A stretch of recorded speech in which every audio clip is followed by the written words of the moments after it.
Hey everybody, welcome to Dad, Daughters, and Drinks, where you'll always get at least two of those three. Today, you've got me, the Margarita Kid, and I am drinking a Stranahan single malt whiskey from Denver, Colorado. I've actually been to the distillery. It's a pretty cool place. If you're in town, you should go there. But on to the music. So, I have a lot of music that I want to react to. Huge lists of lots of different bands that I really, really want to react to. But after seeing my first reaction from Angelina Jordan a few days ago, I couldn't but help react to her again. I haven't been able to get her out of my mind, both musically and, quite frankly, I've been inundated with great comments from her fan base, the Angels, with all kinds of great information about all of the things that she's done. Starting at the early age, winning the Norway's Got Talent, amongst lots and lots of other things. Not just things she's done in that way, but the music theory that she has, the fact that the band calls her the boss. I mean, there's all kinds of things that people have been very descriptive of. And in addition to the music, there's the kind of the awareness with the not wearing shoes and things like that. And by all accounts, from what everybody said, they've done a very good job with her.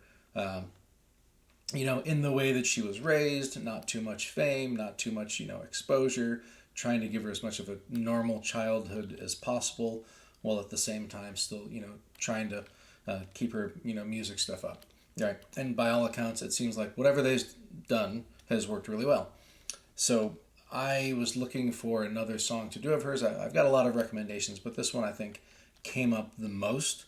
This is Feelin Good. I think it's probably, there's been so many covers of this one. And I think, I knew it from Nina Simone, and I know Michael Bublé's got a pretty famous version of it, but there's a ton of them. It was actually originally written by a couple of British guys for a musical that was released in 1964, I think, and it was in like January of 1965 that Nina Simone's version came out. And so I think that was probably the first one that most people had heard back in the day. So I decided to do that one. I know the song. I like it.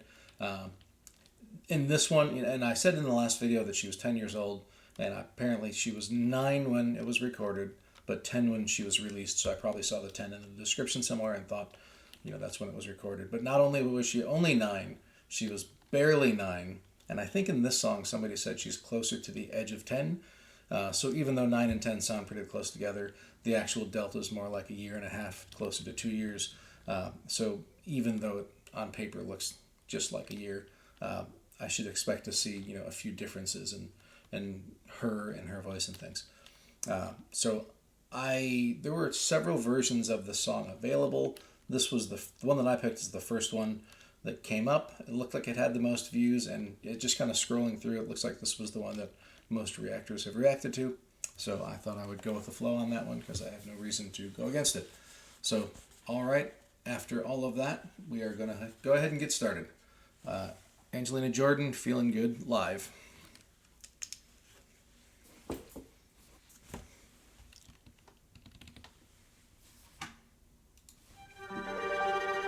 Birds flying high,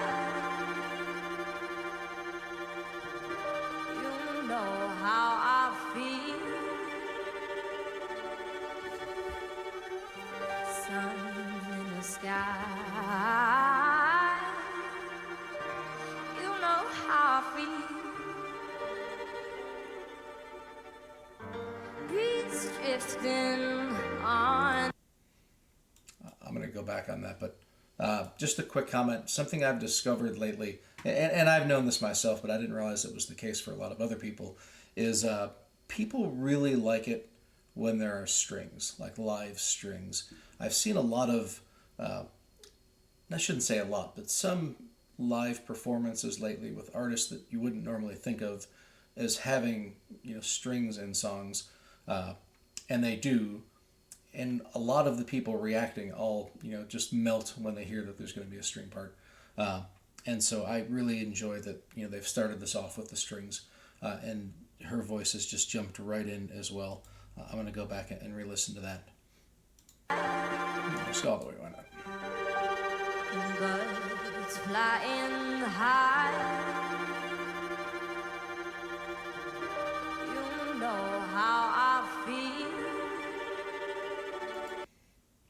Sorry, I am a pauser. It probably won't be like this the whole song, but I did just want to say already you can hear that her voice has matured a lot from the previous video. In the last one, I did kind of listen and say she sounds great, but if you really listen closely, you can tell that it's a young person. Whereas now, I think if I didn't know and just heard this on the radio, I don't think I would have been able to tell how young she was. Let's try one more time. Birds flying high. You know how I feel. Sun in the sky. You know how I feel. Breeze drifting on by. You know how I feel. It's a new dawn. It's a new day. It's a new life for me.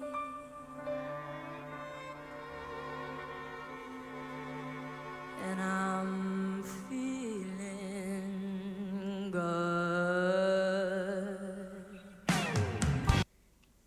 Something somebody else pointed out about her, and the thing that really makes this unusual for her age, is how deep she can go when she sings, which isn't something as a non-vocal person, vocalist. I'm obviously a vocal person, but as somebody who doesn't really know a whole lot about like singing as an instrument, that's not the kind of thing I would necessarily catch.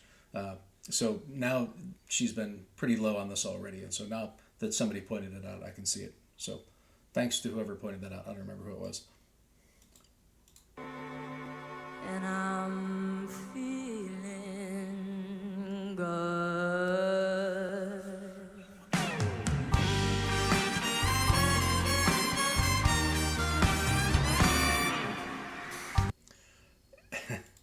And the other, if there's very few musical styles that I think to myself, I don't understand how people don't like this. Like most musical styles, even the ones that are my favorites, if somebody said they just don't get it, I get that, right? Not everything's for everybody, but like big band stuff like this, I kind of don't get anybody who doesn't get sucked in by this kind of music. I don't know why that is. It just grips you. Fish in the sea, you know how I feel.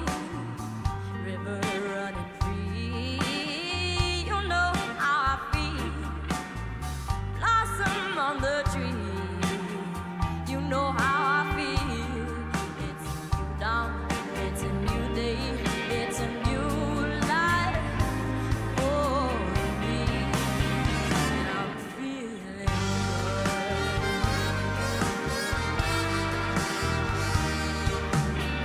Dragonfly out in the sun, you know what I mean, don't you know? Butterflies all having fun, you know what I mean.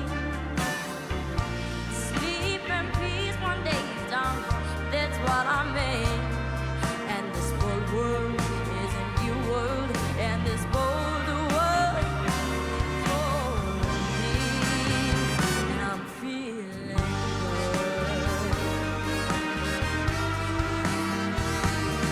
She's got a fabulous stage presence. And I would have to think that if you've been, because I know even like before the Norway's Got Talent thing, I think she was doing things even younger than that. But you do the Norway's Talent thing, you win that, you do all kinds of performances for all kinds of people. I think somebody said she's basically like practically the most documented person alive right now. If you just kind of think about percentage of her life that's been on film with all the behind the scenes things and all the music and everything else. You have to, I guess at some point, you just don't think about it so much.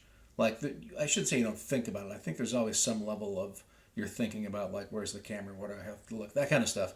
But I think the nerves would have to go away. Like, once you've been in front of the camera so long and it started so young, I have to think it probably just goes away. Barring maybe some sort of really special occasion. Uh, and when you've done everything she's done, I'm not sure exactly what would count as a special occasion. Um, but that's the only way I could think that you might show any kind of nerves. And so she's just cool as a cucumber up there. Even when you're performing, just simple little things like switching the microphone between hands so she can kind of move her hair around and still keeping an eye on the camera and everything else that's going on. It's the kind of thing that can throw you off a little bit if you're not used to it. And so it's really fantastic to see somebody at this age who's just that comfortable and just owns the stage like she does.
Wow.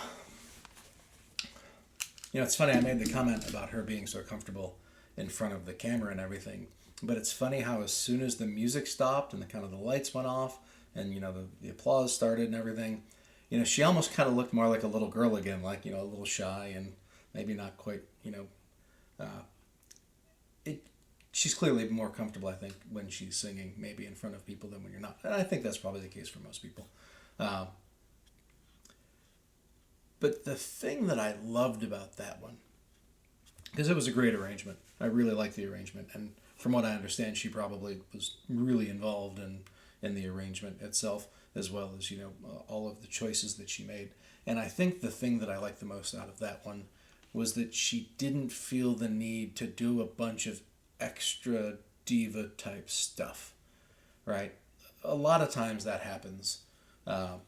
You just think about certain people singing the national anthem or Amazing Grace or, just famous songs that have well-known melodies, and you get somebody who's kind of diva-ish and every note becomes 10 notes and it becomes a bit too much, right?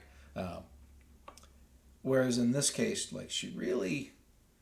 it was more about her voice and the subtle touches that she was doing to make it her own, as opposed to just going all over the place. Even at the end when she was, kind of doing those scoops up and finally, getting to the high, more belted notes, it was still very kind of refined and tasteful.